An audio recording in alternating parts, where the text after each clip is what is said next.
നമ്മൾ പെട്ടെന്ന് വീട്ടിൽ വന്ന ഒരാള് എന്തെങ്കിലും ഒരു കവർ തരുമോ പെട്ടെന്ന് ആദ്യം എയർ ഹാൻഡിൽ നിങ്ങൾ പ്രത്യേകം പരിചയപ്പെടുത്തില്ല ഞാൻ പരിചയപ്പെടുത്തേണ്ട ആവശ്യമില്ല. 2017 മുതൽ നമ്മുടെ പഴയ ഷോപ്പ് മുതൽ പുതിയ സ്വന്തം ഷോപ്പിലേക്ക് വരെ സ്ഥിരമായിട്ട് വരുന്ന നമ്മുടെ ദേവി ചേച്ചിയും കിഷോറേട്ടാ നമസ്കാരം, വലിയ നന്ദി അല്ലേ അറിയണേ, നമസ്കാരം.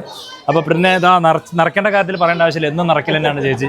ചേച്ചി എങ്ങനെയുണ്ട്? അതായത് നമ്മുടെ വീട്ടിൽ ഇപ്പം നമ്മുടെ ഫാമിലിയിൽ എന്തൊരു ഫംഗ്ഷൻ ഉണ്ടായാലും അതിൻ്റെ ഒരു ഭാഗമാണ് എയർ ഹാൻഡ്ലൂംസ്. അത് നിങ്ങൾ രണ്ടുപേരും, അത് രാജു ആയാലും അരവിന്ദ് ആയാലും, അത് നമുക്ക് അങ്ങനെ ആയിപ്പോയി. കാരണം ഇത്രയും ഒരു 9 വർഷത്തെ ഞങ്ങളുടെ ഒരു സൗഹൃദം അങ്ങനെ തന്നെയാണ്.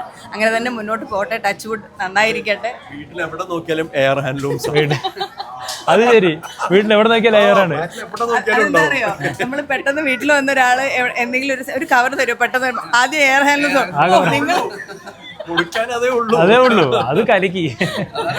അതാണല്ലോ മെയിൻ വേണ്ടത്. അതാണ്. അപ്പൊ നമുക്കിപ്പോ നമ്മുടെ കുഞ്ഞുങ്ങളുടെ അരങ്ങേറ്റത്തിനായാലും നമ്മൾ സാരീസ് ഒക്കെ എടുത്തത് ഇവിടുന്ന് തന്നെയാണ്. അപ്പോൾ ഈ 12-ാം തീയതി അരങ്ങേറ്റാണ്. എനിക്ക് സുഖമില്ലാത്തതുകൊണ്ട് അതൊന്ന് പോസ്റ്റ്പോൺ ചെയ്തിരുന്നു. നമ്മുടെ കുടുംബത്തിലെ പൂജയുണ്ട്, അമ്പലത്തിലെ പൂജയാണ്. അപ്പോൾ അതും എല്ലാം നമ്മൾ ആലോചിക്കുമ്പോൾ ആദ്യം ഇങ്ങോട്ട് വരാനാവോ ഓടി തോന്നണത്. എല്ലാവരും പറയും എറണാകുളത്ത് നിന്ന് ഇവിടം വരെ. ഞാൻ പറഞ്ഞാൽ അതൊരു പ്രത്യേക സുഖമാണ്. ആ സുഖം, സന്തോഷം, ഒരു ഫീൽ ഗുഡ്.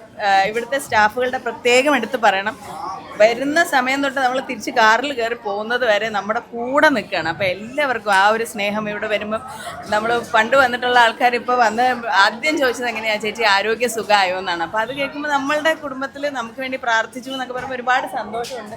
ഈ ഒരു സ്നേഹത്തിന് താങ്ക് യു സോ മച്ച് കേട്ടോ, രണ്ടുപേർക്കും സന്തോഷം. അപ്പോൾ എന്തായാലും അഡ്വാൻസ് ഹാപ്പി വിഷു രണ്ടാൾക്കും.